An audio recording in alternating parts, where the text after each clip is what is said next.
സംസ്ഥാന രാഷ്ട്രീയത്തിന്റെ ഗതി എങ്ങനെ എന്ന് നിർണയിക്കുന്നതിനു വരെയുള്ള ശക്തിയായി ഇന്ന് ബി.ജെ.പി. മാറിയിട്ടുണ്ട്.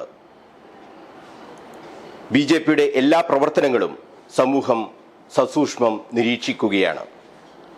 രണ്ടു മുന്നണികളുടെയും നെഞ്ചിടിപ്പേറ്റുന്നുണ്ട് ബി.ജെ.പിയുടെ പ്രവർത്തനങ്ങൾ. കേരളം ഞങ്ങൾ പിടിക്കും എന്ന് ബി.ജെ.പി. നേതാക്കൾ ആവർത്തിക്കുമ്പോൾ അത് നിസ്സാരമായി ഇപ്പോൾ യു.ഡി.എഫും എൽ.ഡി.എഫും കാണുന്നില്ല എന്നത് തന്നെ ബി.ജെ.പിയുടെ വളർച്ച എത്രത്തോളം എന്ന് തെളിയിക്കുന്നുണ്ട്. വരാനിരിക്കുന്ന തദ്ദേശ ഭരണ തെരഞ്ഞെടുപ്പും നിയമസഭാ തെരഞ്ഞെടുപ്പും രണ്ടു മുന്നണികളെയും എന്നതുപോലെ തന്നെ നിർണായകമാണ് ബി.ജെ.പിക്കും. അവരുടെ അവകാശവാദങ്ങൾ എത്രത്തോളം കേരള സമൂഹം അംഗീകരിച്ചു എന്ന് വെളിവാക്കുന്ന ഒരു തെരഞ്ഞെടുപ്പാണ് വരാൻ പോകുന്നത്. വലിയ മാറ്റങ്ങളോടെയാണ് ബി.ജെ.പി. സംസ്ഥാനത്തും കണ്ണൂർ ജില്ലയിലും പ്രവർത്തിക്കുന്നത്. അവരുടെ സംഘടനാ സംവിധാനത്തിൽ വലിയ മാറ്റങ്ങളുണ്ടായി. മറ്റ് സംസ്ഥാനങ്ങളിൽ പരീക്ഷിച്ച് വിജയിച്ച തന്ത്രങ്ങൾ കേരളത്തിലും ബി.ജെ.പി. പ്രയോഗിക്കുകയാണ്. ജില്ലാ കമ്മിറ്റികളുടെ വിഭജനം അതിലൊന്നാണ്. കണ്ണൂരിൽ 2 ജില്ലാ കമ്മിറ്റികൾ ബി.ജെ.പിക്കുണ്ട്. കണ്ണൂർ നോർത്തും കണ്ണൂർ സൗത്തും. അതിൽ കണ്ണൂർ സൗത്ത് എന്ന് പറയുന്നത് ബി.ജെ.പിയുടെ ഏറ്റവും പ്രധാനപ്പെട്ട ശക്തി കേന്ദ്രങ്ങൾ അടങ്ങിയതുമാണ്. അവിടെ പാർട്ടിയെ നയിക്കാൻ ബി.ജെ.പി. കണ്ടെത്തിയത് ബിജു എളക്കുഴി എന്ന നേതാവിനെയാണ്. യുവമോർച്ചയുടെയും ബി.ജെ.പിയുടെ ജില്ലാ സെക്രട്ടറിയുമായും ഒക്കെ അദ്ദേഹം നിർണായക താക്കോൽ സ്ഥാനങ്ങളിൽ പ്രവർത്തിച്ച് പരിചയമുള്ള നേതാവ് കൂടിയാണ് ബിജു എളക്കുഴി. എല്ലാവരോടും നല്ല രീതിയിൽ പെരുമാറാനുള്ള അദ്ദേഹത്തിൻ്റെ കഴിവ് തന്നെയാണ് ബി.ജെ.പി. പ്രധാന മാനദണ്ഡമായി നിശ്ചയിച്ചതും. രാഷ്ട്രീയം മറന്നുകൊണ്ട് എല്ലാ ജനങ്ങളുമായും നല്ല ബന്ധം സ്ഥാപിക്കുക എന്നത് തന്നെയാണ് ഒരു രാഷ്ട്രീയ നേതാവിനെ സംബന്ധിച്ചിടത്തോളം ഏറ്റവും പ്രധാനപ്പെട്ടത്. അത് കൈമുതലായുള്ള നേതാവാണ് Biju Elakkuzhi. Kannur vision BMH question അവറിൽ ഇന്ന് നമ്മളോടൊപ്പം അതിഥിയായി ചേരുന്നത് ബി.ജെ.പി. കണ്ണൂർ സൗത്ത് ജില്ലാ പ്രസിഡന്റ് ബിജു എളക്കുഴിയാണ്. എല്ലാ പ്രേക്ഷകർക്കും ക്വസ്റ്റ്യൻ അവറിലേക്ക് സ്വാഗതം ബിജു എളക്കുഴി. ഇപ്പോൾ സമീപകാലത്ത് വലിയ വിവാദമായി മാറിയത് സദാനന്ദൻ മാസ്റ്ററുമായി ബന്ധപ്പെട്ട കാര്യങ്ങൾ. അദ്ദേഹം രാജ്യസഭാ അംഗമായി അദ്ദേഹത്തിൻ്റെ കാല് വെട്ടിയരിഞ്ഞ ആളുകൾ 8 പേർ CPM-ന്റെ നേതാക്കൾ ജയിലിലേക്ക് പോയത് കഴിഞ്ഞ ദിവസം. ഇങ്ങനെ സംഭവബഹുലമായ ആ രാഷ്ട്രീയ സാഹചര്യത്തിൽ വലിയ രാഷ്ട്രീയ വിവാദങ്ങളും ഉണ്ടായി. ഈ 8 പേരെ ജയിലിലേക്ക് പോകുമ്പോൾ അവർക്ക് ഒരു യാത്രയയപ്പ് നൽകുന്നു. അതിൽ MLA KK ശൈലജ ഉൾപ്പെടെയുള്ളവർ പങ്കെടുക്കുന്നു. ജയിലിനു മുന്നിൽ മുദ്രാവാക്യങ്ങൾ മുഴക്കുന്നു. ഈ സംഭവങ്ങളെ ബി.ജെ.പി. എങ്ങനെയാണ് കാണുന്നത്? ശൈലജ ടീച്ചർ ആ ഒരു പരിപാടിയിൽ പങ്കെടുത്തതിൽ ഒരു അതിശയോക്തിയൊന്നും ഞങ്ങൾ കാണുന്നില്ല. എന്തുകൊണ്ടെന്നാൽ മട്ടന്നൂരിൽ 1994 സദാനന്ദൻ മാസ്റ്ററുടെ കാല് വെട്ടുന്ന ആ ഒരു ആക്രമണം നടന്ന സമയത്ത് ശൈലജ ടീച്ചർ അവിടുത്തെ നേതാവാണ്. ടീച്ചർ ഒരുപക്ഷെ ആ പ്രദേശത്തെ നേതാവ് എന്ന നിലയ്ക്ക് ഇങ്ങനൊരു ആസൂത്രണം സദാനന്ദൻ മാസ്റ്റർക്ക് നേരെ നടത്തുന്ന സമയത്ത് ഒരു സ്ത്രീയായിട്ടുള്ള CPM നേതാവിന് അരുത് എന്ന് പറയാമായിരുന്നു. പക്ഷേ അങ്ങനെ ഒന്നും ഉണ്ടായിട്ടില്ല. അതിനുശേഷം നടന്ന സംഭവ വികാസങ്ങളിൽ പ്രതികളുടെ വീട്ടിൽ പോവുകയും അവർ പോലീസ് സ്റ്റേഷനിൽ കിടക്കുന്ന സമയത്ത് പ്രതികളുടെ വീട്ടിൽ തന്നെയായിരുന്നു ടീച്ചർ. ഇത്രയും കാലം ഈ പ്രതികളെ സംരക്ഷിച്ചതും ഒക്കെ ടീച്ചർ തന്നെയാണ്. അതുകൊണ്ട് ഒരു വലിയ അതിശയോക്തിയൊന്നും ഞങ്ങൾ കാണുന്നില്ല. ആ പ്രദേശത്ത് സംഘർഷം ഉണ്ടാകുന്ന സമയത്ത് ഒരുപക്ഷെ അതിൻ്റെയൊക്കെ പിന്നാമ്പുറത്ത് ഒരു രാഷ്ട്രീയ നേതാവായിട്ട് ശൈലജ ടീച്ചർ നിലനിൽക്കുന്നുണ്ടായിരുന്നു. ടീച്ചർ അത്രയും വലിയ സമാധാന പ്രേമിയാണെങ്കിൽ ഇങ്ങനെയുള്ള ഒരു ആക്രമണം ഈ പ്രദേശങ്ങൾ നടക്കാൻ വേണ്ടി പാടില്ല എന്ന് ടീച്ചർക്ക് പറയാമായിരുന്നു. ഒരു സംഭവത്തിലും ടീച്ചർ അങ്ങനെ പറഞ്ഞതായിട്ട് എൻ്റെ അറിവിലില്ല. ഈ അക്രമത്തെ എല്ലാം പ്രോത്സാഹിപ്പിക്കുന്നതിൽ ഒരു പങ്ക് ശൈലജ ടീച്ചർക്കും ഉണ്ടായിരുന്നു. ആ പ്രദേശത്തെ ജനനേതാക്കളാണ് ആ 8 പേരും. അവിടുത്തെ സംഘർഷവുമായി അവർക്ക് ഒരു ബന്ധവുമില്ല എന്നുള്ള രീതിയിലാണ് ഈ സന്ദർശനവുമായി ബന്ധപ്പെട്ട് മാധ്യമങ്ങൾ ചോദിച്ചപ്പോൾ KK ശൈലജ വ്യക്തമാക്കിയത്. അതായത് ജനനേതാക്കൾ എന്ന് തന്നെയാണ് അഭിസംബോധന ചെയ്തത്. ടീച്ചർ ആ കാര്യത്തിൽ കളവ് പറയുകയാണ്. സി സദാനന്ദൻ മാസ്റ്ററെ ഈ തരത്തിൽ ക്രൂരമായിട്ട് ആക്രമിച്ച്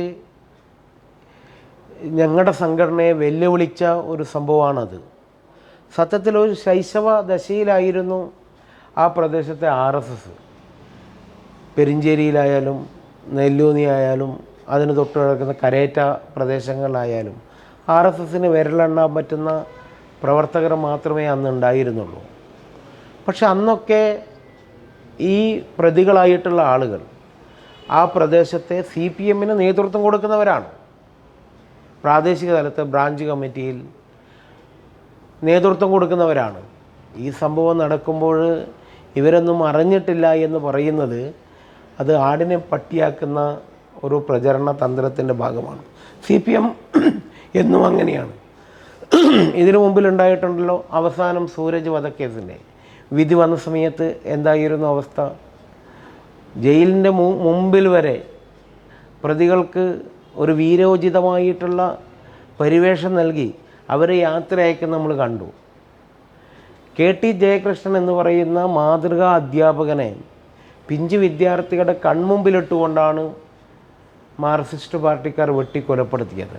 ആ കേസിലെ പ്രതികൾ ഇതുപോലെ കോടതി ശിക്ഷിച്ച പ്രതികൾ ജയിലിലേക്ക് പോകുമ്പോഴും അതിനുശേഷം ജയിലിൽ നിന്ന് തിരിച്ചു വരുമ്പോഴും ഏത് തരത്തിലുള്ള സ്വീകരണമായിരുന്നു? പൊതുയോഗങ്ങൾ വെച്ചിട്ടാണ് സ്വീകരണം നടത്തിയത്. CPM അങ്ങനെയാണ്. അക്രമ രാഷ്ട്രീയത്തെ പ്രോത്സാഹിപ്പിക്കുന്ന ഒരു സംഘടനയാണ്. അക്രമ രാഷ്ട്രീയം ഉണ്ടെങ്കിൽ മാത്രമേ നമുക്ക് പിടിച്ചു നിൽക്കാൻ വേണ്ടി സാധിക്കുകയുള്ളൂ എന്നുള്ളത് CPM നേതാക്കന്മാർ അങ്ങനെ കരുതി പ്രവർത്തിക്കുന്നവരാണ്. അതുകൊണ്ടാണ് ഈ തരത്തിലുള്ള പ്രവർത്തനങ്ങൾക്ക് അവർക്ക് നേതൃത്വം കൊടുക്കാൻ വേണ്ടി കഴിയുന്നത്. ഞങ്ങളുടെ സംഘടനയെ സംബന്ധിച്ചിടത്തോളം ഇതുപോലെ ഞങ്ങളുടെ പാർട്ടി പ്രവർത്തകന്മാരും പ്രതികളായ കേസുകളുണ്ട്. പക്ഷേ ഏതെങ്കിലും ഒരു കേസിൽ ഞങ്ങൾ ഏതെങ്കിലും പ്രോഗ്രാമിലൂടെ അവരെ ജയിലിനകത്തേക്ക് പോകുമ്പോഴോ അല്ലെങ്കിൽ തിരിച്ചു വന്ന കേസുകളുമുണ്ട്. പക്ഷെ ഞങ്ങൾ എവിടെയെങ്കിലും ഒരു സ്ഥലത്ത് ഈ തരത്തിലുള്ള പ്രോഗ്രാം നടത്തിയതായിട്ട് പറയാൻ വേണ്ടി കഴിയുമോ? അവരെല്ലാം ഈ BJPയുടെയും RSSൻ്റെയും പ്രവർത്തകരായ ആളുകൾ കേസിൽ പ്രതികളാകുന്നത് കള്ളക്കേസ് ചുമത്തിയിട്ട് തന്നെയാണ്. അവരാരും പ്രതികളല്ല. പക്ഷെ ഞങ്ങളെന്ത് ചെയ്യുന്നില്ല? ഈ തരത്തിലുള്ള ഒരു സ്വീകരണ പരിപാടികൾ ഒരുക്കി ഞങ്ങൾ ഇതുവരെ കണ്ണൂർ ജില്ലയുടെ ചരിത്രത്തിൽ ഉണ്ടായിട്ടില്ല. CPM നേരെ തിരിച്ചിട്ടാണ്. CPMൻ്റെ ഒരു നേതാവ് മാത്രമല്ല ഈ ജില്ലയിലെ ഇപ്പോൾ ഇന്നലെ ഉരുവച്ചാലിലെ സംഭവം, ഉരുവച്ചാലിലെ പാർട്ടി ഓഫീസിൻ്റെ മുന്നിലാണ് സ്വീകരണം. അവിടെ CPMൻ്റെ ജില്ലാ സെക്രട്ടറി വന്നിട്ടുണ്ട്. ജില്ലാ സെക്രട്ടറി ആ പരിപാടിയിൽ പങ്കെടുത്തിട്ടുണ്ട്. ഏരിയ സെക്രട്ടറി ഉണ്ട്. കേന്ദ്ര കമ്മിറ്റി അംഗം ശൈലജ ടീച്ചറുണ്ട്. എല്ലാ നേതാക്കന്മാരുമുണ്ട്. എല്ലാ നേതാക്കന്മാരുണ്ട്. പാർട്ടി തീരുമാനിച്ച ഒരു സംഭവം തന്നെ. പാർട്ടി തീരുമാനിച്ചത് കൊണ്ടല്ലേ ഓഫീസിനകത്ത് ഈ കൃത്യസമയത്ത് പ്രതികളെത്തുന്നു. പ്രതികളെ കൂട്ടത്തിലുള്ള പ്രവർത്തകന്മാർ ആ മേഖലയിലുള്ള ഉരുവച്ചാൽ മേഖലയിലുള്ള പെരിഞ്ചേരി മേഖലയിലുള്ള കയനി, മണക്കായി, പഴശ്ശി ഈ പ്രദേശങ്ങളിലുള്ള ആളുകളാണ്, കുഴിക്കൽ ഈ പ്രദേശങ്ങളിലുള്ള ആളുകളാണ് ആ ഓഫീസിനകത്തെത്തിയത്. ആ ധാരാളം പ്രവർത്തകന്മാർ അവിടെ വന്നിട്ടുണ്ട്. അത് പാർട്ടി ആസൂത്രണം ചെയ്തുകൊണ്ട് വന്നതാണ്. അതിൻ്റെ അകത്ത് കൃത്യമായ ആസൂത്രണം നടന്നിട്ടുണ്ട്. അതിലൊരു സംശയവും. ഇതിൽ അക്രമത്തിന്റെ കാര്യം പറയുമ്പോൾ ഒരു ജനാർദ്ദനൻ എന്ന് പറയുന്ന ആളെ, പെരിഞ്ചേരിയിലെ ജനാർദ്ദനെ ഇതേ രീതിയിൽ മൃഗീയമായി ആക്രമിക്കുന്ന ഒരു സാഹചര്യം, CPMന്റെ ബ്രാഞ്ച് സെക്രട്ടറി ആയിരുന്ന അയാളെ ഇത്തരം ക്രൂരമായി ആക്രമിക്കുന്ന ഒരു സംഭവം ഉണ്ടായിരുന്നു. അതിൻ്റെ ഒരു പ്രതികരണം എന്നുള്ള രീതിയിലാണ് ഈ സദാനന്ദൻ മാസ്റ്റർക്ക് നേരെയുണ്ടായ ആക്രമണത്തെ കാണുന്നത് എല്ലാവരും. അങ്ങനെ ആ ഒരു സംഭവത്തെ എങ്ങനെയാണ്, 30 വർഷം മുമ്പത്തെ ഒരു സംഭവമാണ്, ഇപ്പോഴും അത് അന്തരീക്ഷത്തിൽ വലിയ ചർച്ചയുമാണ്. ഞങ്ങളൊക്കെ കുട്ടിക്കാലത്താണ് ഈ ഒരു സംഭവം നടക്കുന്നത്. ജനാർദ്ദന് അടിയേറ്റതാണ്. എത്രയോ അടി നമ്മുടെ നാട്ടിൽ നടന്നിട്ടുണ്ട്. ജനാർദ്ദന് ഇന്നും യാതൊരു പ്രശ്നമില്ലാതെ നടന്നു പോകുന്നുണ്ട്. അവിടെ BJP പ്രവർത്തകന്മാർ ഇരിക്കുന്ന പെരിഞ്ചേരി എന്ന് പറയുന്ന സ്ഥലത്ത് BJP പ്രവർത്തകന്മാർ റോഡ് സൈഡിൽ ഇന്നത്തെ പോലെയല്ല. മുമ്പ് ഒരു ഗ്രാമത്തിലെ പ്രവർത്തകന്മാർ എവിടെയെങ്കിലും ഒത്തുചേരും. ചിലപ്പോൾ റോഡ് സൈഡിലൊക്കെ പോസ്റ്റൊക്കെ ഇട്ടിട്ട് ഇരിക്കും. അതുപോലെ അവിടെ ഒരു ബസ് ഷെൽട്ടർ ഉണ്ടാക്കാൻ വേണ്ടിയിട്ട് പോസ്റ്റ്, ഇലക്ട്രിക് പോസ്റ്റ്, പൊട്ടിയ ഇലക്ട്രിക് പോസ്റ്റ് റോട്ടിൽ സൈഡിൽ വെച്ച് അവിടെ BJPയുടെ അവിടുത്തെ അനുഭാവികൾ ഒരു ഷെൽട്ടർ നിർമ്മിക്കാൻ വേണ്ടിയിട്ടുള്ള ഒരു ശ്രമത്തിൻ്റെ ഭാഗമായിട്ടാണ് വെച്ചത്. അവിടെയാണ് നമ്മുടെ BJPയുടെ ആളുകൾ ഇരിക്കാറുള്ളത്. ഒരു CPMൻ്റെ വന്ന സമയത്ത് BJP പ്രവർത്തകന്മാർ ഷെൽട്ടർ നിർമ്മിക്കാൻ വേണ്ടിയിട്ട് ഒരുക്കി വെച്ചിട്ടുള്ള ഈ ഒരു ഇലക്ട്രിക് പോസ്റ്റ് അതെടുത്ത് CPMൻ്റെ അന്നത്തെ അവിടുത്തെ ആളുകൾ എന്ത് ചെയ്തു, റോഡിൽ ബന്ദിന് എടുത്തു വെച്ചു, കുറുകെ വെച്ചു. അപ്പോൾ അവിടെ ഉണ്ടായിരുന്ന പ്രവർത്തകന്മാർ ചോദ്യം ചെയ്തു. ആ സമയത്ത് BJPയുടെ പ്രവർത്തകന്മാർ CPMൻ്റെ പ്രവർത്തകന്മാർ അടിച്ചു. ഇതാണ് അവിടുത്തെ ആദ്യത്തെ സംഭവം. അതിൻ്റെ തിരിച്ചടിയാണ് ജനാർദ്ദൻ ഉണ്ടായത്, അല്ലാണ്ട് ജനാർദ്ദനെ ആക്രമിച്ചതല്ല. ആ സംഭവത്തിൽ സദാനന്ദൻ മാസ്റ്റർ ഉണ്ടായിരുന്നു, പക്ഷേ സ്വാഭാവികമായിട്ടും ആ സംഭവത്തിൻ്റെ ആ അടുത്ത് പോലും സദാനന്ദൻ മാസ്റ്റർ ഉണ്ടായിരുന്നില്ല. സദാനന്ദൻ മാസ്റ്റർ ഒരു അധ്യാപകനായിരുന്നു. അദ്ദേഹം പ്രതിയേർത്തിട്ടുണ്ട്. അപ്പോൾ സ്വാഭാവികമായിട്ട് നമുക്കറിയാം, നമ്മുടെ നാട്ടിലൊരു സംഭവം നടന്നാൽ ആ കേസിൽ ആ പ്രദേശത്ത് ആരാണോ സംഘടനയ്ക്ക് നേതൃത്വം കൊടുക്കുന്നത് അങ്ങനെയുള്ള ആളുകളുടെ പേര് പ്രതികളാക്കിയിട്ട് ചേർക്കുകയാണ്. കള്ളക്കേസാണ് കൊടുക്കാറുള്ളതും. അതുപോലെ പ്രത്യേകിച്ച് CPMന് സ്വാധീനം ഉണ്ടാവും, ഭരണത്തിൻ്റെ സ്വാധീനം ഉണ്ടാവും. അതുകൊണ്ട് അവർ കൊടുക്കുന്ന ലിസ്റ്റുകളെല്ലാം പൂർണ്ണമായിട്ട് എടുക്കുകയാണ്. അങ്ങനെയാണ് സദാനന്ദ മാസ്റ്റർ ആ കേസിലെ പ്രതിയായിട്ട് വന്നത്. കോടതി പിന്നീട് അദ്ദേഹത്തെ കുറ്റവിമുക്തനാക്കിയിട്ടുണ്ട്. ആ കേസിൽ രക്ഷയൊന്നുമില്ല. സത്യത്തിൽ ആ സംഭവം ആദ്യം നടക്കുന്നത് എന്താ, അവിടെ BJPയുടെ പ്രവർത്തകന്മാരെയാണ് ആക്രമിക്കുന്നത്. അതിൻ്റെ റിയാക്ഷൻ എന്ന നിലയ്ക്കാണ് ജനാർദ്ദൻ അടിയേൽക്കുന്നത്. ജനാർദ്ദന് സാധാരണ അടിയാണ്. അങ്ങനത്തെ എത്രമാത്രം സംഭവങ്ങൾ നമ്മുടെ നാട്ടിൽ നടന്നിട്ടുണ്ട്. പക്ഷെ അതിൻ്റെ റിയാക്ഷൻ CPM ചെയ്തത് എന്താ, സദാനന്ദൻ മാസ്റ്ററെ ഉരുവച്ചാൽ ടൗണിൽ വെച്ച് സഹോദരിയുടെ വിവാഹം ക്ഷണിച്ചിട്ട് തിരിച്ചു വരുമ്പോൾ CPMൻ്റെ ക്രിമിനലുകൾ ആക്രമിക്കുകയാണ്. അത് അവിടുത്തെ പ്രവർത്തകർ മാത്രമല്ല, അതിൻ്റെ അകത്ത് മറ്റുള്ള സഹായം അവർക്ക് മറ്റ് പ്രദേശങ്ങളിൽ നിന്ന് ലഭിച്ചിട്ടുണ്ട്. CPMൻ്റെ നേതൃത്വത്തിൻ്റെ ഒരു ആസൂത്രണമാണ് യഥാർത്ഥത്തിൽ സദാനന്ദൻ മാസ്റ്ററുടെ സംഭവം. ഒരു അധ്യാപകൻ്റെ കാല് വെട്ടി, ആ കാല് വെട്ടിയെടുത്തിട്ട് ഇനി ഒരു കാരണവശാലും ഏതെങ്കിലും ഹോസ്പിറ്റലിൽ നിന്ന് ഓപ്പറേഷനിലൂടെ ആ കാല് തുന്നിച്ചേർത്താലോ എന്ന് കരുതി മണ്ണിൽ കുത്തി ആ കാല് വലിച്ചെറിഞ്ഞു. ഇത് കിട്ടാൻ വേണ്ടി പാടില്ല. ഇത്രയും ക്രൂരത കണ്ണൂർ ജില്ലയിൽ ആദ്യമായിട്ടായിരുന്നു.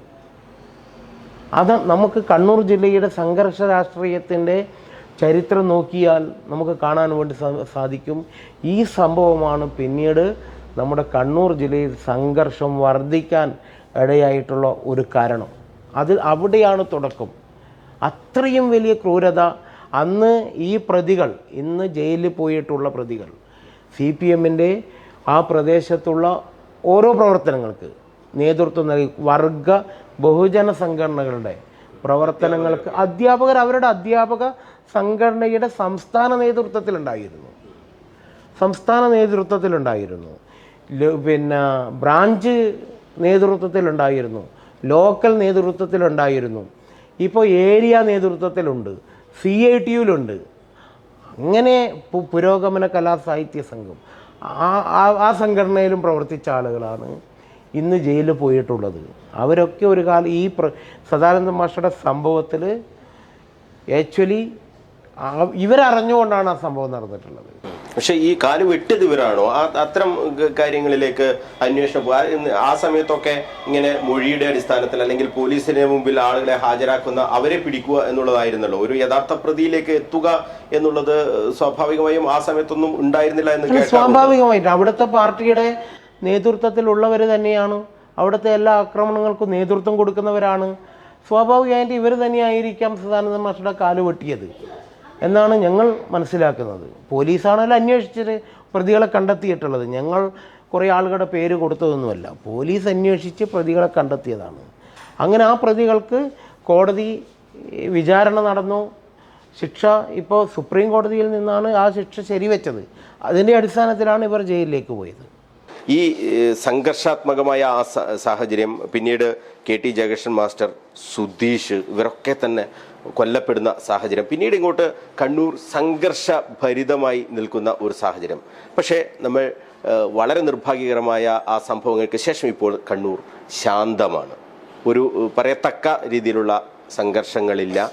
അതിൽ നിർണായക പങ്ക് CPM-ഉം BJP-യും ഒക്കെ തന്നെ വഹിച്ചിട്ടുമുണ്ട്.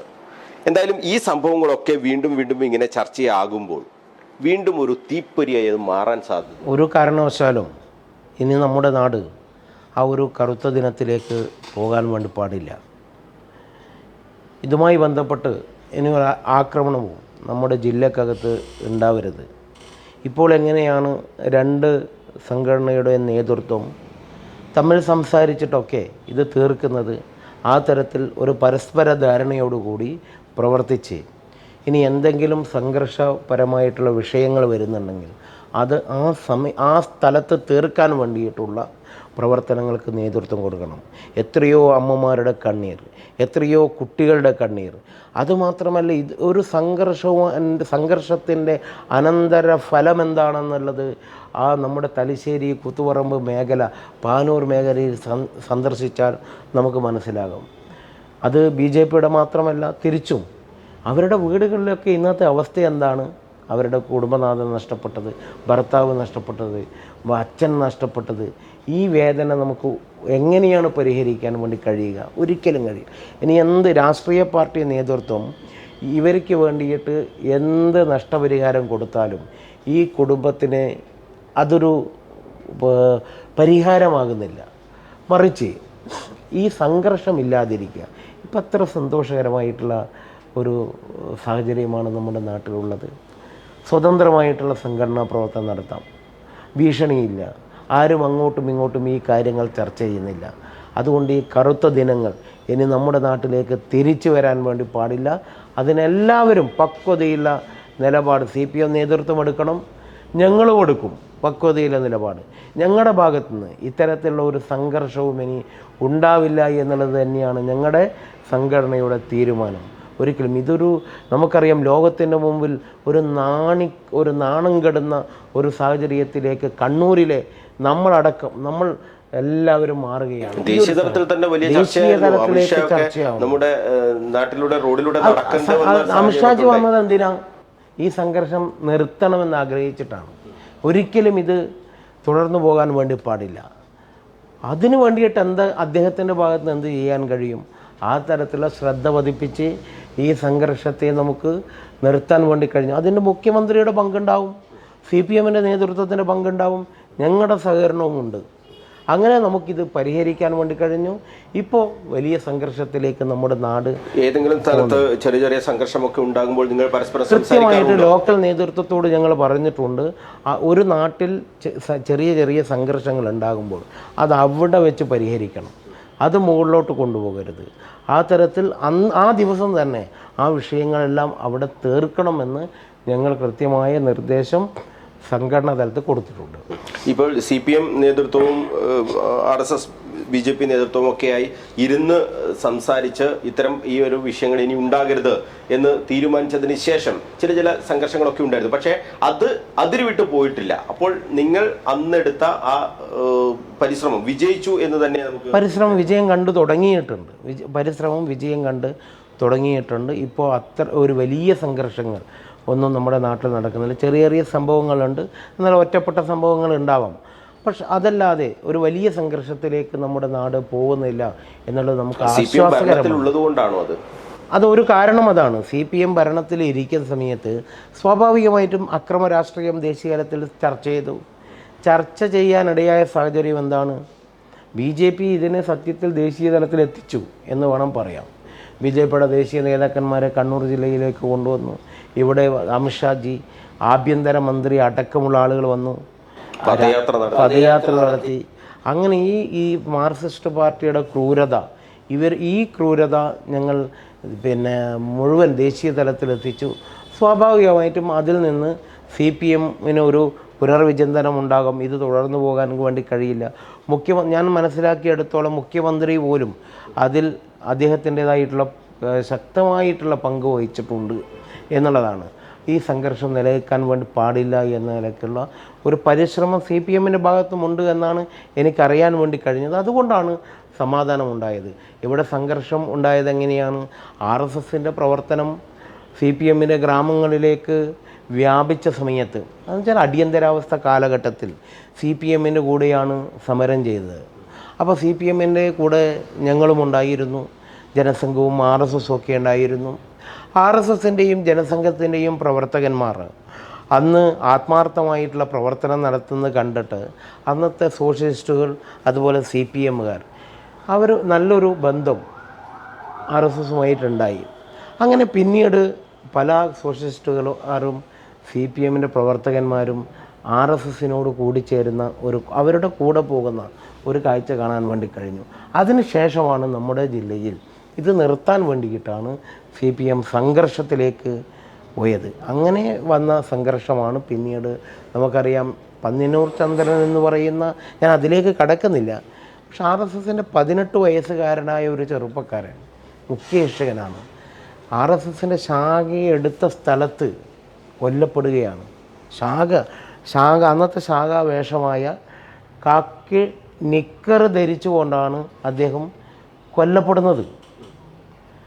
അവിടെ ഒരു വെട്ടേറ്റ ഒരാൾ അദ്ദേഹത്തെ ആശുപത്രിയിലേക്ക് കൊണ്ടുപോകുമ്പോൾ എൻ്റെ കൂടെ ഒരാളുണ്ട്, അദ്ദേഹത്തെ പാനൂർ ചന്ദ്രനും കൂടിയുണ്ട്, അദ്ദേഹത്തെ നിങ്ങൾ ഒന്ന് നോക്കണമെന്ന് പറഞ്ഞിട്ടാണ് പിന്നീട് ആളുകൾ തിരിച്ചിട്ട് ഈ പാനൂർ ചന്ദ്രനെ നോക്കിയിട്ട് വരുന്നത്. ആ സമയത്തേക്ക് ചന്ദ്രൻ അവിടെ മരിച്ചു വീണിട്ടുണ്ടായിരുന്നു. RSS-ൻ്റെ ശാഖയെടുക്കും, നമ്മൾ സംഘസ്ഥാൻ എന്ന് പറയും, ആ സംഘസ്ഥാനിലാണ് മരിച്ചു വീണത്. അപ്പോൾ എത്രമാത്രം പ്രകോപനമാണ് CPM-ൻ്റെ ഭാഗത്ത് നിന്നുണ്ടായിട്ടുള്ളത്. അങ്ങനെ നോക്കുന്ന സമയത്ത് അതിൻ്റെ റിയാക്ഷൻ ഉണ്ടായിട്ടുണ്ട്, പല സംഭവങ്ങളുണ്ടായി. അതൊരു പോസ്റ്റ്മോർട്ടത്തിലേക്ക് ഞങ്ങളില്ല. ആ ഒരു ദിനങ്ങൾ നമുക്ക് മറക്കാം. ഇനി ഒരു വികസിത കേരളം, വികസിത ഭാരതം എന്ന് പറയുന്നത് പോലെ ഒരു വികസിത കേരളത്തിലേക്ക്, വികസിത കണ്ണൂരിലേക്ക് നമുക്ക് നീങ്ങണം. നമുക്ക് ആ കറുത്ത അധ്യായങ്ങൾ നമുക്കെല്ലാവർക്കും ചേർന്ന് മാറ്റിമറിക്കണം. അതിന് മാധ്യമങ്ങൾക്കും പങ്കുണ്ട്. ഇത്തരം വിഷയങ്ങൾ വരുന്ന സമയത്ത് മാധ്യമങ്ങളും കൂടി സഹകരിച്ച് നമുക്കെല്ലാവർക്കും ഈ നാട്ടിലെ മുഴുവൻ ജാതി മത രാഷ്ട്രീയത്തിനപ്പുറത്ത് എല്ലാവരും സഹകരിച്ചുകൊണ്ട് കണ്ണൂരിൻ്റെ സമാധാനം നിലനിൽക്കാൻ നമ്മളെല്ലാവരും കൈകോർക്കണമെന്നാണ് എനിക്ക് ഈ ഒരു അവസരത്തിൽ അഭ്യർത്ഥനയായിട്ട് വെക്കാനുള്ളത്. എന്തായാലും ഒരു സംഘർഷത്തിൻ്റെ ഭാഗത്തിലേക്കും BJP സ്വാഭാവികമായിട്ടും ഇനിയൊരു സംഘർഷത്തിൻ്റെ ഭാഗത്തേക്ക് BJP പോലും. BJPയുടെ ലക്ഷ്യം വികസനമാണ്. ദേശീയ തലത്തിൽ നമുക്കറിയാം, വികസനം എന്ന് പറയുന്ന സമയത്ത് അത് എല്ലാ തരത്തിലുള്ള വികസനം. ഒരു വ്യക്തിക്ക് അവരുടെ വസ്ത്രം വേണം, വ്യക്തിക്ക് ഭക്ഷണം വേണം, കിടന്നുറങ്ങാനുള്ള നല്ല പാർപ്പിടം വേണം, സഞ്ചരിക്കാനുള്ള നല്ല റോഡുകൾ വേണം, സൗകര്യങ്ങൾ വേണം നമ്മുടെ നാട്. അതാണ് വികസിതത്തിൽ ഞങ്ങളുടെ കാഴ്ചപ്പാടും അതാണ്. ഞങ്ങളുടെ പ്രത്യയശാസ്ത്രം എന്ന് പറയുന്നത് ഏകാത്മ മാനവ ദർശനമാണല്ലോ. ആ ഏകാത്മ മാനവ ദർശനത്തിൽ ദീനദയാൽ ഉപാധ്യായാണ് രചിച്ചത്. അദ്ദേഹം വ്യക്തമായിട്ട് അതിൽ പറയുന്നുണ്ട് എങ്ങനെയാണ് ഒരു മനുഷ്യൻ്റെ ജനനം മുതൽ മരണം വരെയുള്ള ജീവിതത്തെക്കുറിച്ചാണ് അതിൽ പറയുന്നത്. ആ ജനനം മുതൽ മരണം വരെയുള്ള ജീവിതം എങ്ങനെയായിരിക്കണം, അതിലേക്കാണ് നമ്മുടെ ഭരണം പോയിക്കൊണ്ടിരിക്കുന്നത്. ഇത്തരം കാര്യങ്ങളൊക്കെ നമ്മൾ സംസാരിക്കുമ്പോൾ ദേശീയ തലത്തിൽ തന്നെ നടക്കുന്ന സംഭവങ്ങൾ പോലും കേരളത്തിൽ വലിയ ചർച്ചയാണ്. ഏറ്റവും ഒടുവിൽ കന്യാസ്ത്രീകളുമായി ബന്ധപ്പെട്ട കാര്യങ്ങൾ വലിയ രീതിയിലുള്ള ചർച്ച. അതിൽ Thalassery archbishop Mar Joseph Pamplany പിതാവ് പറഞ്ഞ കാര്യങ്ങൾ, ആദ്യം ഈ കാര്യങ്ങളിലൊക്കെ അദ്ദേഹം വിമർശനം ഉന്നയിച്ചെങ്കിലും ഈ കന്യാസ്ത്രീകൾക്ക് ജാമ്യം കിട്ടിയപ്പോൾ കേന്ദ്ര സർക്കാരിന്, പ്രധാനമന്ത്രിക്ക്, ആഭ്യന്തരമന്ത്രി അമിത്ഷാക്ക് ഇവക്കൊക്കെ നന്ദി പറയുന്ന ഒരു പാംബ്ലാനിയെ നമ്മൾ കണ്ടു. പക്ഷേ അദ്ദേഹവും വിമർശിക്കപ്പെടുകയാണ്. ഈ പാംബ്ലാനി പിതാവ് BJPയുടെ ഓരം ചേർന്ന് നടക്കുന്നൊരു പിതാവ് ഒന്ന് നിങ്ങൾ കരുതുന്നുണ്ടോ? അങ്ങനെയാണ്? ഒരിക്കലുമല്ല. അങ്ങനെ അദ്ദേഹം നിഷ്പക്ഷനായിട്ടുള്ള ഒരു പിതാവായിട്ടാണ് നമ്മൾ കണക്കാക്കുന്നത്. അതിൽ ഇതുവരെ ബി ജെ പിക്ക് അനുകൂലമായിട്ടുള്ളൊരു നിലപാട് സ്വീകരിച്ചിട്ടില്ല. യാഥാർത്ഥ്യം എന്താണെന്ന് തിരിച്ചറിയാം. ആ യാഥാർത്ഥ്യം തിരിച്ചറിഞ്ഞു എന്നുള്ളതാണ് അതിൻ്റെ അകത്ത്. നമുക്കറിയാം, നമ്മുടെ നാട്ടിലൊരു നിയമമുണ്ട്. ഛത്തീസ്ഗഡ് ബി ജെ പി ഭരണത്തിൽ വന്നിട്ട് എത്ര വർഷമായിട്ടുള്ളൂ? അതിനു മുമ്പ് ആരായിരുന്നു ഭരിച്ചത്? കോൺഗ്രസ് ആയിരുന്നു. അവിടെ ഒരു നിയമമുണ്ടല്ലോ, മതപരിവർത്തന നിരോധന നിയമം നിലനിൽക്കുന്ന ഒരു സ്ഥലമാണ്. ബി ജെ പി അല്ല കൊണ്ടുവന്നത്, പിന്നെ അതിന് മുമ്പത്തെ കൊണ്ടുവന്നത്. ആ നിലനിൽക്കുന്ന ഒരു സംസ്ഥാനമാണ്. ബി ജെ പി മതപരിവർത്തന നിരോധനം ഈ രാജ്യത്തിനകത്ത് വരണമെന്ന് ആഗ്രഹിക്കുന്നവരെ തന്നെയാണ്, അല്ലെങ്കിൽ അത് നടപ്പിലാക്കുന്നവരാണ്. അതിലിപ്പോൾ കോൺഗ്രസ് ആയതുകൊണ്ട് കോൺഗ്രസ്സാണ് കൊണ്ടുവന്നതെന്ന് ഞങ്ങൾ പറയും. ഞങ്ങളാണ് കൊണ്ടുവന്നത്. ആ നിയമം അവിടെ നിലനിൽക്കുകയാണ്. കോൺഗ്രസിൻ്റെ ഏതെങ്കിലും നേതാക്കന്മാർ ആ സ്റ്റേറ്റിൽ ഈ നിയമത്തിനെതിരായിട്ട് പറഞ്ഞിട്ടുണ്ടോ? ഈ സംഭവത്തിനെതിരായിട്ട് പറഞ്ഞിട്ടുണ്ടോ? എവിടെയാ ചർച്ച? കേരളത്തിൽ. ഇത് കേരളം എവിടെ എത്തി നിൽക്കുന്നു എന്നുള്ളതിൻ്റെ ഉദാഹരണമാണ്. ഇവിടെ അനാവശ്യ രാഷ്ട്രീയ വിവാദങ്ങൾ ഉണ്ടാക്കി. പക്ഷേ ആ വിവാദത്തിനൊപ്പം ബി ജെ പി സംസ്ഥാന നേതൃത്വം നിന്നില്ല. സംസ്ഥാന നേതൃത്വം എന്താണ് ചെയ്തത്? സംസ്ഥാന നേതൃത്വം അവിടെയുള്ള കന്യാസ്ത്രീകൾ നിരപരാധികളാണെങ്കിൽ അവർ ജയിലിൽ കിടക്കാൻ വേണ്ടി പാടില്ല. നിരപരാധികളാണെങ്കിൽ അങ്ങനെയുള്ള ഒരു ഇടപെടലാണ് ബി ജെ പിയുടെ ഭാഗത്ത് നിന്ന് ഉണ്ടായത്. ആക്ച്വലി ആ സംഭവത്തെക്കുറിച്ച് പഠിച്ചു, എന്താണെന്ന് പഠിച്ചു. അതിനുശേഷം അവർക്ക് ജയിലിൽ കിടക്കേണ്ടവരല്ല എന്ന് തിരിച്ചറിഞ്ഞു. അതിന് അവർക്ക് ജാമ്യം കിട്ടണം എന്ന നിലയ്ക്ക് തന്നെയായിരുന്നു ബി ജെ പിയുടെ നിലപാട്. അത് ഞങ്ങളുടെ സംസ്ഥാന അധ്യക്ഷൻ പറഞ്ഞിട്ടുണ്ട്, മറ്റ് നേതാക്കന്മാരെല്ലാം പറഞ്ഞിട്ടുണ്ട്. സംസ്ഥാന അധ്യക്ഷൻ തന്നെ നേരിട്ട് പോവുകയാണല്ലോ. അങ്ങനെ ആ ഒരു വിഷയത്തിൽ ഇടപെട്ടിട്ടുണ്ട്. അത് ഇടപെടാൻ കാരണം എന്താ? ഇവിടുത്തെ ഇടതുപക്ഷവും വലതുപക്ഷവും നേരത്തെ നിങ്ങൾ സൂചിപ്പിച്ചതുപോലെ ബി ജെ പി ഒരു നിർണായക ശക്തിയായി കേരളത്തിൽ മാറുകയാണ്. ഇപ്പോൾ കേരളത്തിൽ ബി ജെ പിക്ക് കഴിഞ്ഞ കാലം പോലെയല്ല, ഒരു എം പി ഉണ്ട്. ആ എം പി മന്ത്രിയായിട്ടുണ്ട്. തിരുവനന്തപുരം ലോക്സഭാ മണ്ഡലം, ആറ്റിങ്ങൽ ലോക്സഭാ മണ്ഡലം നാം ചെറിയ വോട്ടിന് എന്ന് പറഞ്ഞാൽ ഒരു ബൂത്തിൽ 2 വോട്ട് കൂടി ബി ജെ പിക്ക് കിട്ടിയിരുന്നുവെങ്കിൽ ഈ 2 പാർലമെൻറ്റ് മണ്ഡലവും ഇന്ന് ബി ജെ പിയുടെ കൂടെയുണ്ടാകും. CPM-ന് ഒരു സീറ്റാണ് ഈ ലോക്സഭയിൽ കിട്ടിയത്. സുരേഷ് ഗോപിക്ക് 75,000 വോട്ടിൻ്റെ ഭൂരിപക്ഷമുണ്ട്. കെ രാധാകൃഷ്ണൻ എത്ര വോട്ടിൻ്റെ ഭൂരിപക്ഷം? 20,000 വോട്ടിൻ്റെ ഭൂരിപക്ഷം. അപ്പോൾ ടോട്ടൽ നോക്കുമ്പോൾ ലോക്സഭാ പൊളിറ്റിക്സ് നോക്കിയ സമയത്ത് ബി ജെ പിയെ സ്വീകരിച്ച ഒരു കാഴ്ച നമുക്ക് കാണാൻ വേണ്ടി കഴിയുന്നു. CPM ബി ജെ പിയേക്കാളും വോട്ട് ഒന്നിക്കിൽ സീറ്റിൻ്റെ കാര്യത്തിലും അല്ലെങ്കിൽ ഭൂരിപക്ഷത്തിൻ്റെ കാര്യത്തിലും പുറകിലാണെന്ന് നമുക്ക് ഇത് നോക്കുന്ന സമയത്ത് കാണാൻ വേണ്ടി കഴിയും. നിയമസഭ ഞങ്ങളിപ്പോൾ 11 മണ്ഡലത്തിൽ 1-ാം സ്ഥാനത്തുണ്ട്.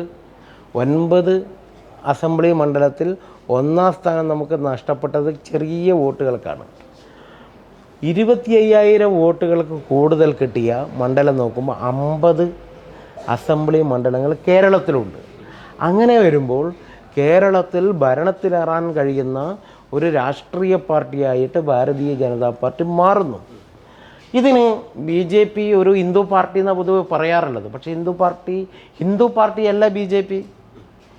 നമുക്കറിയാം, നമുക്ക് ക്രിസ്ത്യൻ വോട്ട് വേണം, ന്യൂനപക്ഷങ്ങളുടെ വോട്ടൊക്കെ നമുക്ക് വേണം. ബി ജെ പിക്ക് രാജ്യദ്രോഹികളുടെ വോട്ട് ഞങ്ങൾക്ക് ആവശ്യമില്ല.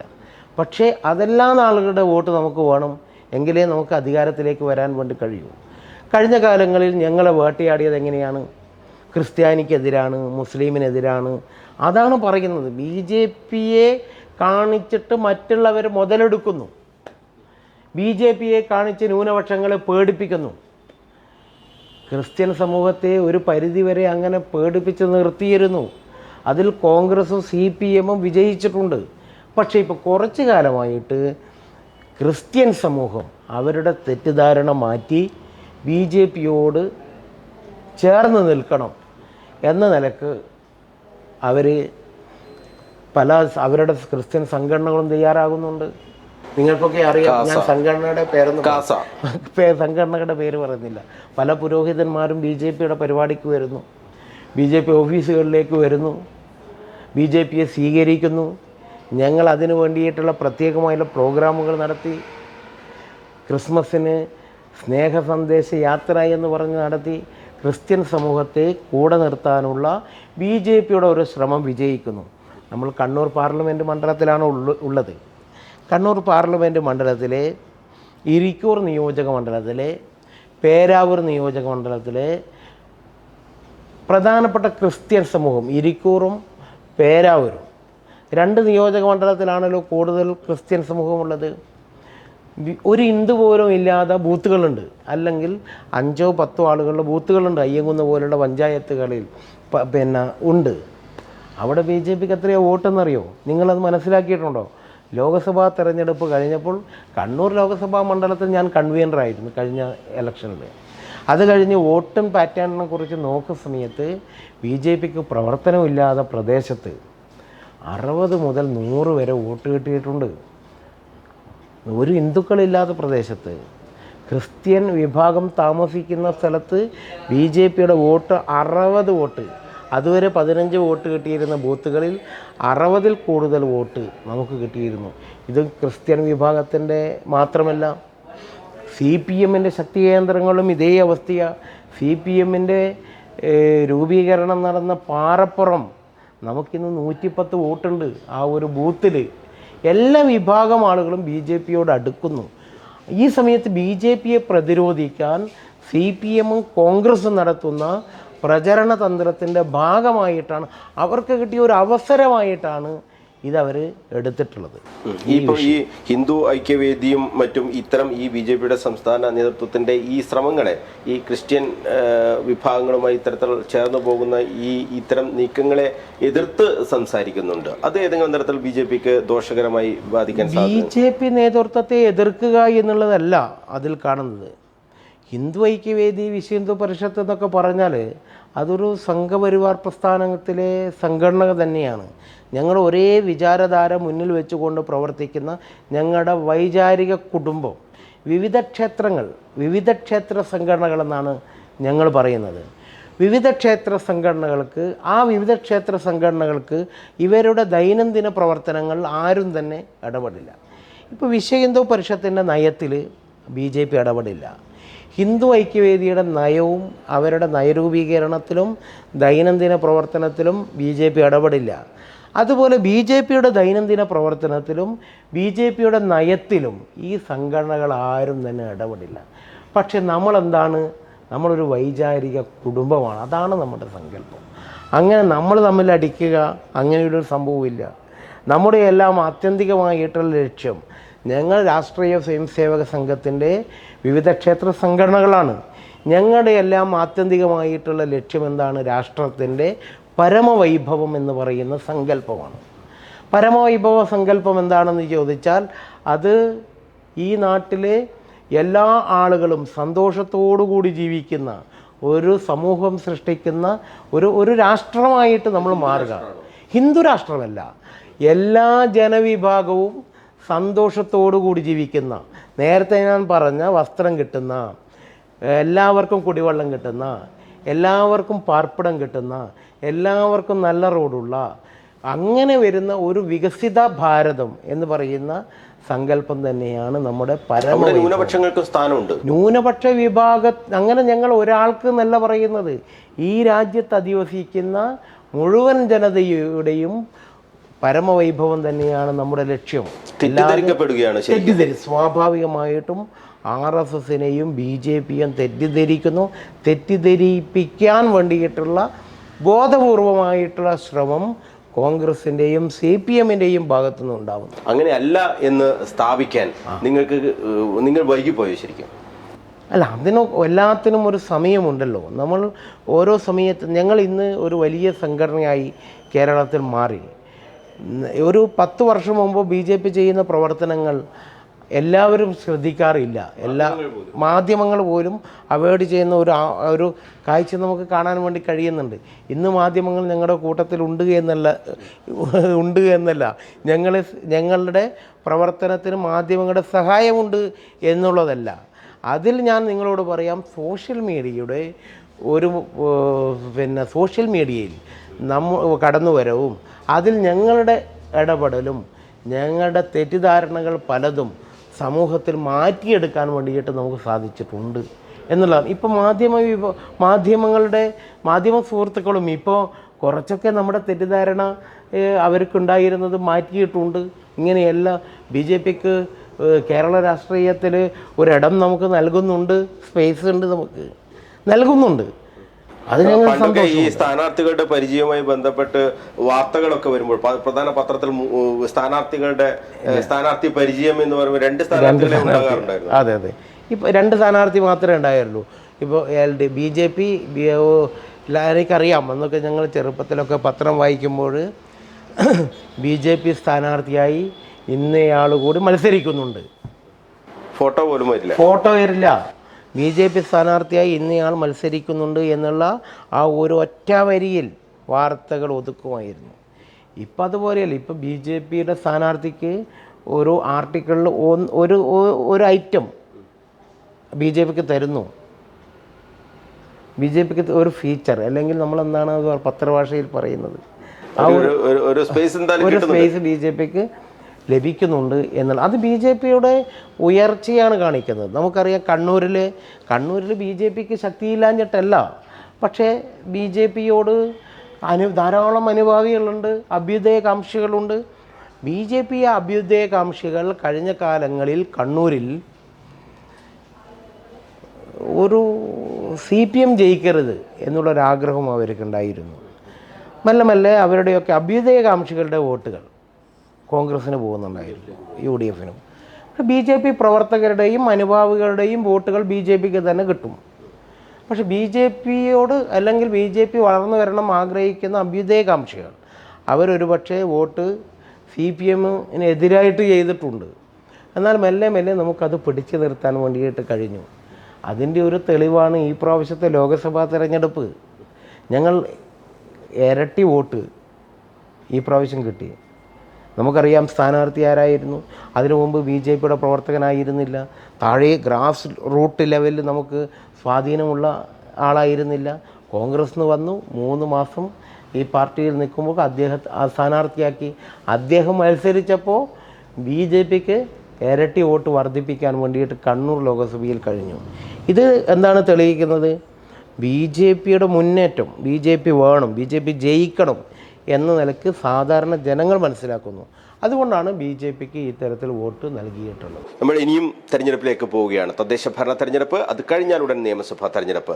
നേരത്തെ ഒരു ചെറിയൊരു സൂചന താങ്കൾ നൽകി. അതായത് ബി ജെ പി അനുഭാവികളുടെ വോട്ട് UDFിലേക്ക് CPM വിരുദ്ധ മനോഭാവത്തിൻ്റെ പേരിൽ CPM ജയിക്കരുത് എന്ന ഒരു ഒറ്റ കാരണത്താൽ അനുഭാവി വോട്ട് മാറിപ്പോകുന്ന ഒരു സാഹചര്യം, അത് ബി ജെ പിയുടെ വളർച്ചയ്ക്ക് വലിയ തടസ്സം സൃഷ്ടിച്ചിട്ടുണ്ട്. ഇപ്പോൾ കിട്ടുന്ന ഈ ശതമാനം ഒരു 30% പോകേണ്ട കാലം അതിക്രമിച്ച ഉണ്ട് എന്ന് പാർട്ടി തന്നെ വിലയിരുത്തിയതാണ്. അതിപ്പോൾ പൂർണ്ണമായും തടയാൻ കഴിഞ്ഞിട്ടുണ്ട്. അത് തടയുന്നതിന് വേണ്ടി എന്തൊക്കെ പ്രവർത്തനങ്ങളാണ് നിങ്ങൾ നടത്തിയിട്ടുള്ളത്? ഒരു പരിധിവരെ അക്രമ രാഷ്ട്രീയം കുറഞ്ഞത് ഇതിൻ്റെ പേരിലാണല്ലോ CPM വിരോധം വന്നത്. CPM എടുക്കുന്ന നിലപാട് RSS പ്രവർത്തകരെയും അതുപോലെ BJP പ്രവർത്തകരെയും വേട്ടയാടുന്നു. അതിൽ നിന്നാണല്ലോ ഈ വിരോധമുണ്ടായത്. ഒരു പരിധിവരെ ഈ അക്രമ രാഷ്ട്രീയം കുറഞ്ഞത് നമുക്ക് വോട്ടിംഗ് ശതമാനത്തിൽ കാണാൻ വേണ്ടിയിട്ട് കഴിഞ്ഞിട്ടുണ്ട്, വളർച്ച ഉണ്ടായിട്ടുണ്ട്. പിന്നെ ഞങ്ങളുടെ പ്രവർത്തനം BJP ഒരു കാലത്ത് BJP സംഘടനാ സംവിധാനം ബൂത്ത് തലത്തിലേക്ക് എത്തിക്കുന്നതിൽ ഞങ്ങൾക്കൊരു പ്രയാസമുണ്ടായിരുന്നു. എന്നാൽ കുറച്ചു കാലമായി BJPയുടെ പ്രവർത്തനം ബൂത്ത് തലത്തിലേക്ക് എത്തിക്കാൻ വേണ്ടിയിട്ട് നമുക്ക് കഴിഞ്ഞു. ഈ ഒരു ഇലക്ഷൻ വരുന്ന സമയത്ത് ഒരുപക്ഷെ നമ്മുടെ പ്രവർത്തനം ഉപരിപ്ലവമായിട്ടുള്ള പ്രവർത്തനങ്ങളായിരുന്നു. അതിൽ നിന്നെല്ലാം മാറി ഇപ്പോൾ ബൂത്ത് തലത്തിൽ ഓരോ വീടുകളിലും കടന്നു എന്നുകൊണ്ട് ആ വീട്ടിലെ നിഷ്പക്ഷരായിട്ടുള്ള ആളുകളുടെ വോട്ട് നമുക്ക് കിട്ടുന്ന രീതിയിലുള്ള പ്രചരണ തന്ത്രം ഞങ്ങൾ ആവിഷ്കരിച്ചിട്ടുണ്ട്. UDFന് ആ വോട്ടുകൾ UDFന് പോകുന്നു. പക്ഷേ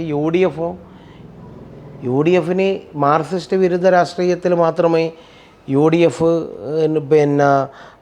ഒരുപക്ഷെ അവരുടെ പ്രചരണ തന്ത്രമുണ്ട്. പക്ഷേ നേരെ മറിച്ച് ഈ രാഷ്ട്രദ്രോഹികളെ സഹായിക്കുന്നതിൽ UDFും ഘടകമാണ്, അവരും തയ്യാറായിട്ടുണ്ട്.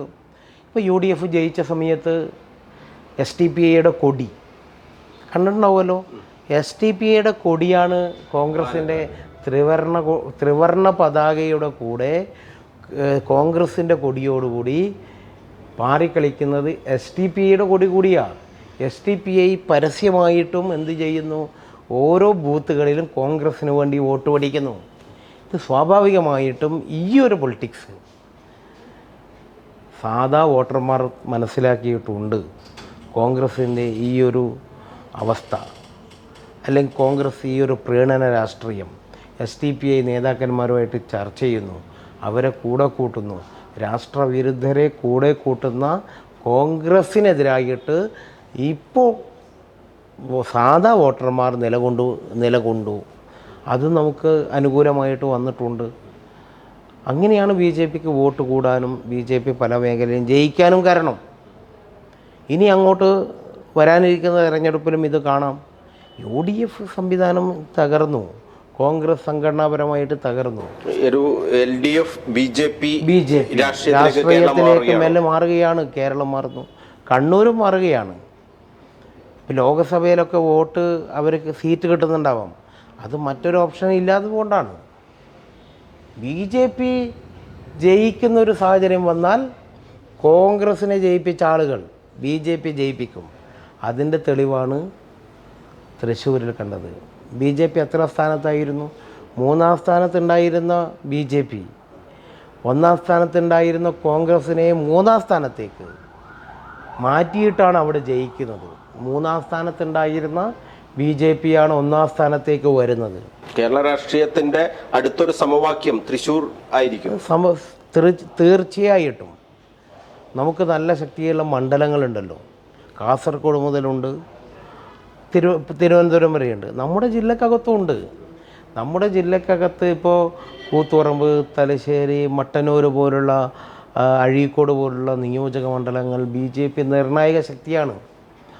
ഈ ഒരു BJPയുടെ പ്രവർത്തനം കുറച്ചും കൂടി താഴെത്തട്ടിലേക്ക് എത്തി ഈ ഇടതും വലതും മുന്നണികളെ ഈ നാട്ടിലെ ജനത തിരിച്ചറിഞ്ഞാൽ അവിടെ BJP ജയിക്കാൻ പറ്റുന്ന സാഹചര്യമുണ്ട് നിലവിൽ. ഇതിൽ ഉറപ്പായും അടുത്ത തെരഞ്ഞെടുപ്പിൽ, തദ്ദേശ ഭരണ തെരഞ്ഞെടുപ്പിലും നിയമസഭാ തെരഞ്ഞെടുപ്പിലും BJP വോട്ട്, BJP അനുഭാവികളുടെ വോട്ട് UDFിലേക്ക് പോകുന്നത്, അല്ലെങ്കിൽ മറ്റ് LDFിലേക്ക് ഏതായാലും പോകാൻ സാധ്യത വളരെ കുറവ്, UDFിലേക്ക് പോകുന്നത് തടയും എന്ന് നിങ്ങൾ ഉറപ്പ് കൃത്യമായി. UDFിലേക്ക് ഇനി ഒരു കാരണവശാലും BJP അനുഭാവികളുടേതോ അല്ലെങ്കിൽ BJPയെ സ്നേഹിക്കുന്നവരുടെ വോട്ട് UDFിന് ഒരു വോട്ട് പോലും പോകില്ല.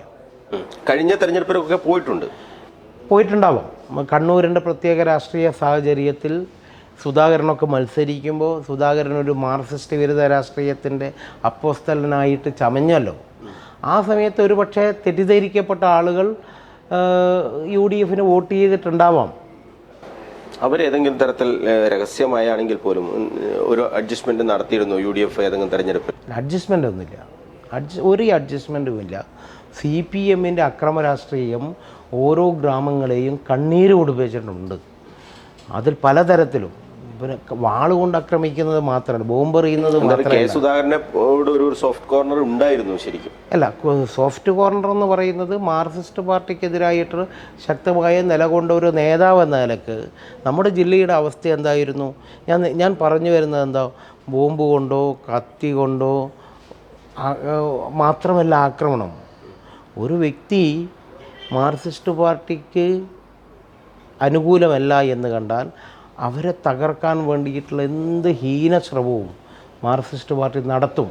അത് വ്യാപാരികളും വ്യവസായികളും അവർക്ക് പോലും ഉണ്ടായിട്ടുണ്ടല്ലോ.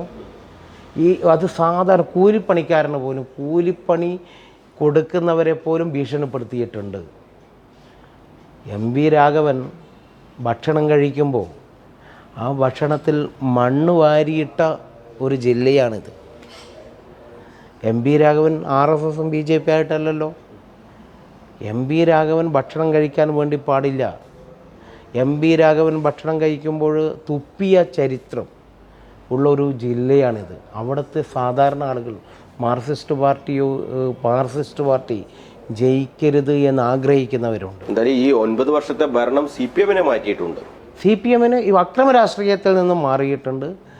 അത് മാറിയിട്ടുണ്ട്. CPM രാഷ്ട്രീയപരമായിട്ടും തകർന്നിട്ടുണ്ട് 9 വർഷത്തെ ഭരണം. ഈ നിങ്ങളുടെ ഒരു വിലയിരുത്തൽ എങ്ങനെയാണ്? നിയമസഭാ തെരഞ്ഞെടുപ്പിൽ BJP വലിയ മുന്നേറ്റം നടത്തും എന്ന് പറയുന്നുണ്ട്. എങ്കിൽ ഇത്തവണ ഒരു ഭരണത്തിൽ BJP വരാനുള്ള ഒരു സാധ്യത ഏതായാലും നമുക്ക് സാധ്യതയില്ല താനും. അങ്ങനെ വരുമ്പോൾ വീണ്ടും LDF തന്നെ ഭരണത്തിൽ വരുമെന്ന് CPM ആവർത്തിച്ച് പറയുന്നുണ്ട്. UDFന്റെ ഒരു അവസ്ഥ എന്താണ്? UDFന് ഭരണം പിടിക്കാൻ കഴിയുന്ന ഒരു സാഹചര്യം ഇന്ന് കേരളത്തിലുണ്ടോ? നിലവിലെ സാഹചര്യത്തിൽ UDFന്റെ സംവിധാനം തകർന്നു. UDFനെ നയിക്കുന്നത് കോൺഗ്രസ് ആണല്ലോ. കോൺഗ്രസിൻ്റെ സംഘടനാ സംവിധാനം തകർന്ന് ഗ്രൂപ്പ് രാഷ്ട്രീയത്തിൻ്റെ പുറകിൽ പോയി. ഇപ്പോൾ അറിയാലോ KPCC പ്രസിഡന്റ് എങ്ങനെയാണ് വന്നത്, അതിൻ്റെ പിന്നാമ്പുറ കാഴ്ച എന്താണ്. അവരുടെ നേതാക്കന്മാർ തന്നെ, കോൺഗ്രസിൻ്റെ നേതാക്കന്മാർ എത്ര മുഖ്യമന്ത്രി കാൻഡിഡേറ്റിന് എത്ര പേരാണ്? ഓരോ ജില്ലയിലും ഓരോ മുഖ്യമന്ത്രി കാൻഡിഡേറ്റാണ്. അപ്പോൾ എങ്ങനെയാണ് ഇവർക്ക് കേരളത്തിൽ വിജയിപ്പിച്ച് കൊണ്ടുപോകാൻ പറ്റുക? ആ ഒരു സാഹചര്യം കോൺഗ്രസ്സിന് അധികാരത്തിലേക്ക് വരാൻ പറ്റുന്ന സാഹചര്യമല്ല ഉള്ളത്. ഈ പ്രദേശത്തെല്ലാം BJP ശക്തമാണ്, BJPയുടെ പ്രവർത്തനമുണ്ട്. സ്വാഭാവികമായിട്ടും ഞങ്ങൾ UDFൻ്റെയും LDFൻ്റെയും വോട്ട് പിടിക്കും. ചരിത്രം അതാണ്. ഇപ്പോൾ കഴിഞ്ഞ കുറച്ച് തെരഞ്ഞെടുപ്പുകൾ നിങ്ങൾ എടുത്തു നോക്കുക. BJP മുന്നേറിയ സ്ഥലങ്ങളിലെല്ലാം UDFൻ്റെ എന്ന് പറഞ്ഞാൽ കോൺഗ്രസിൻ്റെ വോട്ടും പിടിച്ചിട്ടുണ്ട്, CPMൻ്റെ വോട്ടും പിടിച്ചിട്ടുണ്ട്. കണ്ണൂർ ജില്ലയിൽ കഴിഞ്ഞ ലോക്സഭാ തെരഞ്ഞെടുപ്പിൽ CPMൻ്റെ വോട്ട് പിടിച്ചത് കൊണ്ടാണ് നേരത്തെ ഞാൻ സൂചിപ്പിച്ച പിണറായിയിലെ പാറപ്പുറത്ത് BJPക്ക് 110 വോട്ട് കിട്ടിയത്. പക്ഷേ ലോക്സഭാ തെരഞ്ഞെടുപ്പിൽ ഉണ്ടാകുന്ന വോട്ടിംഗ് പാറ്റേൺ അത് നിയമസഭയിലേക്കും തദ്ദേശ ഭരണ തെരഞ്ഞെടുപ്പിലേക്കും വരാറില്ല. അത് നേരത്തെ താങ്കൾ സൂചിപ്പിച്ചതുപോലുള്ള ഒരു മാർക്സിസ്റ്റ് വിരോധത്തിന്റെ പേരിൽ മാറ്റി ചെയ്യുന്നത് കൊണ്ടാകാം. പക്ഷെ അങ്ങനെ ഉണ്ടാകില്ല എന്ന് നിങ്ങൾ ഉറപ്പിച്ചു പറയുമ്പോൾ അത് UDFന് വലിയ തിരിച്ചടി ഉണ്ടാകാൻ സാധ്യതയില്ലേ? അല്ല, ഞങ്ങൾ ആർക്ക് തിരിച്ചടി എന്നുള്ളതല്ല. ഞങ്ങൾക്ക് മുന്നേറണം, ഞങ്ങൾക്ക് ജയിക്കണം, ഞങ്ങൾക്ക് ഭരിക്കണം. BJP ഭരണം കേരളത്തിൽ വരണം.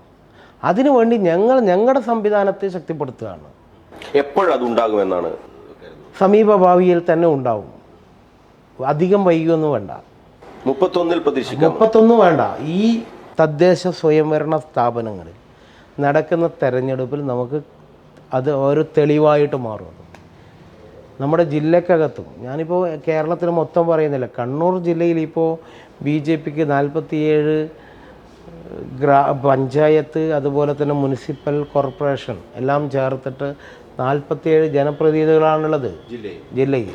അത് എത്രത്തോളം അതിൻ്റെ ഒരു ഇരട്ടിയിൽ കൂടുതൽ സീറ്റ് നമുക്ക് ഈ പ്രാവശ്യം ലഭിക്കും. ഞങ്ങൾ പല വാർഡുകളിലും ഒരു നിർണായക ശക്തിയായി ഈ പ്രാവശ്യം മാറും. എന്ന് പറഞ്ഞാൽ CPMനെ പോലെ കോൺഗ്രസിനെ പോലെ ഉള്ള ഒരു സംഘടനയായി, ഒരു പാർട്ടിയായിട്ട്, സിംഗിൾ പാർട്ടിയായിട്ട് BJP മാറും. വലിയ മുന്നേറ്റം ഉണ്ടാക്കും എന്ന് BJP ആവർത്തിച്ച് പറയുമ്പോഴും നിയമസഭാ തെരഞ്ഞെടുപ്പ് ആണല്ലോ ഏറ്റവും പ്രധാനപ്പെട്ടത്. അപ്പോൾ നിയമസഭാ തെരഞ്ഞെടുപ്പിൽ BJPക്ക് നിങ്ങൾ ലോക്സഭാ തെരഞ്ഞെടുപ്പിൽ തന്നെ 11 സീറ്റുകളിൽ 1ാം സ്ഥാനം എന്ന് പറയുന്നു. ആ 11 സീറ്റിൽ ജയിക്കാൻ കഴിഞ്ഞിട്ടുണ്ടെങ്കിൽ അത് തിരിച്ചടി ഉണ്ടാക്കുന്നത് ഏത് മുന്നണിക്കായിരിക്കും? അത് 2 മുന്നണിക്കും തിരിച്ചടി ഉണ്ടാവും. 2 മുന്നണികളും ജയിച്ച സീറ്റുകളിലാണല്ലോ BJP ജയിക്കാൻ വേണ്ടി പോകുന്നത്. ലീഗ് ജയിച്ച സീറ്റിലും BJP ജയിക്കാൻ പോവുകയാണ്. CPM ജയിച്ച സീറ്റിലും BJP ജയിക്കാൻ പോകുന്നു. അതുപോലെ കോൺഗ്രസ് ജയിച്ച കേരള കോൺഗ്രസ് ജയിച്ച സീറ്റിലും BJP ജയിക്കാൻ പോകും. കേരള ഈ ലോക്സഭാ തെരഞ്ഞെടുപ്പിൽ കിട്ടിയ ആ 11 സീറ്റുകൾ നിലനിർത്താൻ കഴിയുമെന്ന ആത്മവിശ്വാസം BJPക്കുണ്ട്. BJPക്ക് 11 മാത്രമല്ല, ഞാൻ പറഞ്ഞല്ലോ 9 സീറ്റ് ഞങ്ങൾ 2ാം സ്ഥാനത്തുണ്ടല്ലോ. ഞങ്ങൾ അതിന് ഒരു 25,000 വോട്ടുള്ള 30 അസംബ്ലി മണ്ഡലമുണ്ട്. ഞങ്ങൾ അങ്ങനെ 50 അസംബ്ലി മണ്ഡലം BJPക്ക് ഈ പ്രാവശ്യം ജയിക്കാൻ പറ്റുന്ന മണ്ഡലമാണ്. ജയിക്കാൻ പറ്റും. പിന്നെ വോട്ട് തരേണ്ടത് ജനങ്ങളാണ്. ഞങ്ങൾക്ക് ഈ ഒരു സാധ്യതയുണ്ട് എന്നുള്ളത് ഞങ്ങൾ ഈ പ്രാവശ്യം കേരളത്തിൻ്റെ മുന്നിൽ വെക്കുകയാണ്. ഞങ്ങൾക്ക് ഇത്രയും സ്വാധീനമുണ്ട്. ഞങ്ങളെ സ്വീകരിക്കാൻ ഈ നാട്ടിലെ ജനത തയ്യാറാകണം, വോട്ടർമാർ തയ്യാറാകണം.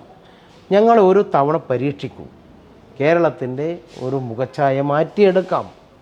ഞങ്ങൾക്കറിയാം ഇന്ന് സെൻട്രൽ BJP ആണല്ലോ.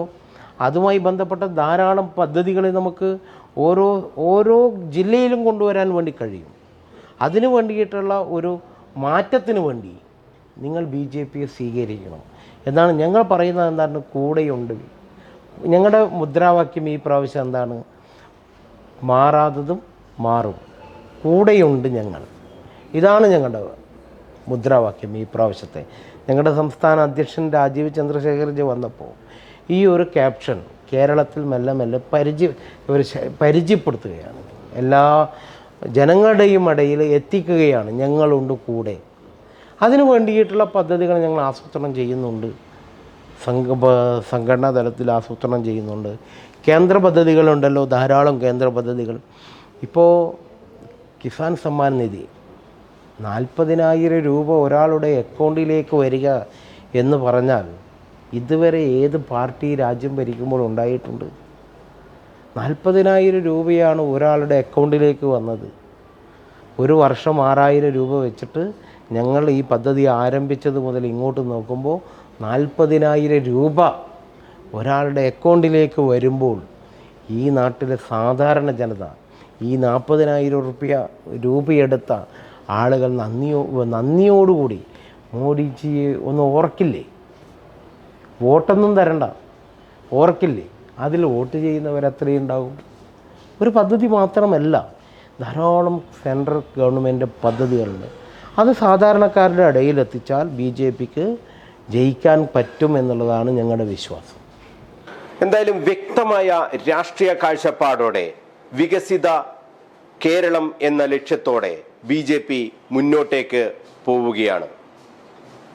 നിയമസഭാ തെരഞ്ഞെടുപ്പിലും തദ്ദേശ ഭരണ തെരഞ്ഞെടുപ്പിലും പല അത്ഭുതങ്ങളും കേരളം കാണേണ്ടി വരും എന്ന് BJP നേതാക്കൾ വലിയ ആത്മവിശ്വാസത്തോടെയാണ് പറയുന്നത്. ജനങ്ങൾക്കിടയിൽ പ്രവർത്തിക്കുന്നുണ്ട് BJP. അതിൻ്റെ പ്രതിഫലനങ്ങൾ നമ്മൾ കാണുന്നുമുണ്ട്. BJPയെ നേരത്തെ എന്തു പറഞ്ഞാണോ മാറ്റി നിർത്തിയത് അതൊക്കെ തെറ്റാണെന്ന് തെളിയിക്കുന്ന പല കാര്യങ്ങളും നടക്കുന്നുമുണ്ട്. അതിലേറ്റവും ശ്രദ്ധേയമായ ഇടപെടൽ ഈ കന്യാസ്ത്രീകളുടെ കാര്യത്തിൽ നടത്തിയത് തന്നെയാണ്. BJP ആത്മാർത്ഥമായി തന്നെയാണ് ആ പ്രവർത്തനങ്ങൾ നടത്തിയത് എന്ന് രാജീവ് ചന്ദ്രശേഖറിന്റെ ഓരോ പ്രവർത്തനങ്ങളും തെളിയിക്കുകയും ചെയ്തിട്ടുണ്ട്. അതുകൊണ്ട് തന്നെയാണ് Thalassery archbishop Mar Joseph പാംബ്ലാനിക്ക് വരെ കേന്ദ്ര സർക്കാരിനോടും ആഭ്യന്തരമന്ത്രി അമിത്ഷായോടുമൊക്കെ നന്ദി പറയാൻ കഴിഞ്ഞതും. അത്തരം കാര്യങ്ങളൊക്കെ ചെയ്തു മുന്നോട്ട് പോകുമ്പോൾ കേരള രാഷ്ട്രീയത്തിൽ BJP പറയുന്ന ആ മാറ്റം എങ്ങനെ വരാതിരിക്കും എന്ന് രാഷ്ട്രീയ നിരീക്ഷകരും ചിന്തിക്കുന്നുണ്ട്. എന്തായാലും വരുന്ന തെരഞ്ഞെടുപ്പ് അതിനിർണായകമാകാൻ പോകുന്നത് BJPയുടെ ഈ പ്രകടനങ്ങൾ കൊണ്ട് തന്നെയാകും. BJP പിടിക്കുന്ന വോട്ടുകൾ ഏത് മുന്നണിയെ ബാധിക്കും എന്നേ ഇനി നമുക്ക് നോക്കാനുള്ളൂ. വലിയ മുന്നേറ്റം BJP ഉണ്ടാക്കും എന്ന് ആത്മവിശ്വാസത്തോടെ അവർ പറയുമ്പോൾ അതിനനുസരിച്ചുള്ള പ്രവർത്തനങ്ങൾ ബൂത്ത് തലത്തിൽ നടക്കുന്നുണ്ട് എന്നത് യാഥാർത്ഥ്യവുമാണ്.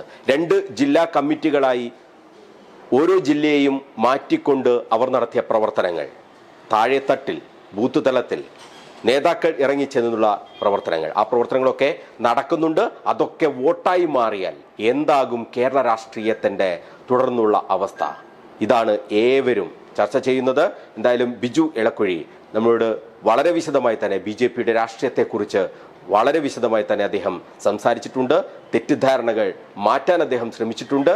ഇതൊക്കെ കാണുന്ന ആളുകൾ ഏത് തരത്തിൽ BJPയെ സ്വീകരിക്കും എന്നതാണ് ഇനി നമുക്ക് നോക്കാനുള്ളത്. തെരഞ്ഞെടുപ്പിൽ എത്രത്തോളം വോട്ട് BJPക്ക് വർദ്ധിപ്പിക്കാൻ കഴിയും എന്നതും വളരെ പ്രധാനമാണ്. അദ്ദേഹം വളരെ കൃത്യമായ ഒരു കാര്യം പറഞ്ഞിട്ടുണ്ട്. BJP അനുഭാവികളുടെ വോട്ട് CPM വിരുദ്ധ മനോഭാവത്തിന്റെ പേരിൽ UDFലേക്ക് കഴിഞ്ഞ കാലങ്ങളിൽ പോയിട്ടുണ്ട്. അത് ഇനി ഉണ്ടാകില്ല എന്നുകൂടി അദ്ദേഹം പറഞ്ഞു വെക്കുന്നുണ്ട്. എന്തായാലും കേരള രാഷ്ട്രീയം അടിമുടി മാറാൻ പോവുകയാണ് ഈ തെരഞ്ഞെടുപ്പോടെ എന്ന് നമുക്ക് ഉറപ്പിക്കാം. BMH കണ്ണൂർ വിഷൻ ക്വസ്റ്റ്യൻ അവർ ഇവിടെ പൂർണ്ണമാകുന്നു. അടുത്തയാഴ്ച മറ്റൊരു അതിഥിയുമായി നമുക്ക് വീണ്ടും കാണാം. നന്ദി, നമസ്കാരം.